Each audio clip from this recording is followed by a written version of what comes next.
Ce matin-là, les garçons se font prier. C'est un jeu habituel pour apprendre à manier le lasso et à être assez malin pour ne pas se faire prendre. Un amusement aussi pour leur grand-père qui ne quitte jamais sa corde orange. Pentti Keskitalo est éleveur de rennes en Laponie. Ses ancêtres l'étaient déjà.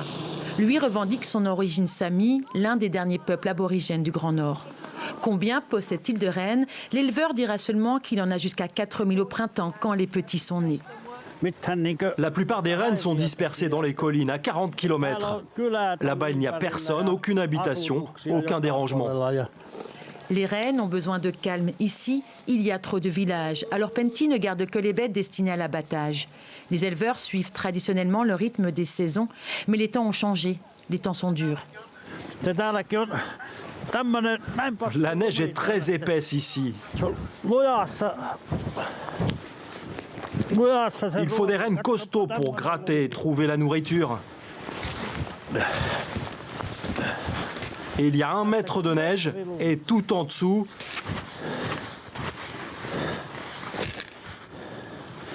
c'est là qu'on trouve le lichen. Le problème, c'est que la neige n'est plus comme on l'a connue avant. C'est bien là le paradoxe. Il y a beaucoup de neige, mais avec la pluie, le redoux, une couche de glace se forme entre la neige et le lichen. Les rennes n'arrivent pas à la casser et à se nourrir. Je veux avoir des rennes en bonne forme, mais il n'y a plus assez de nourriture. Alors je dois leur apporter un complément alimentaire. Les gens leur donnent tellement à manger que les rennes ont l'air de porter des bébés dans leur ventre. Les conditions climatiques sont extrêmes. Ça change tellement vite. On passe de moins 35 degrés à 0 et inversement. Je me souviens que ces 30 dernières années, il arrivait que les températures varient de temps en temps. Aujourd'hui, c'est trop fréquent et trop rapide. Cette année, il a dû acheter 300 000 kilos de granulés. C'est un excellent mélange, plein de vitamines. Mais ça me coûte 100 000 € par an. Ces dérèglements climatiques qui chamboulent les habitudes et les comptes des éleveurs, lui, les étudie depuis 35 ans. On prélève des échantillons d'arbustes sur le terrain. On les passe au microscope et on arrive à voir comment les arbustes ont poussé, à quelle vitesse et à quelle température. Bruce Forbes est chercheur à l'université de Laponie. En Finlande, vous ne trouverez pas de climato-sceptiques. La Terre se réchauffe, c'est un fait. On a enregistré 36 degrés ici en 2018, un record. Dans cette région et dans beaucoup d'autres de l'Arctique, c'est déjà 4 degrés plus chaud. Ça pourrait aller jusqu'à 7 degrés dans 30 ans. Les éleveurs de rennes n'ont pas d'autre endroit où aller, pas d'autre alternative. Ils doivent faire face, s'adapter à ces conditions.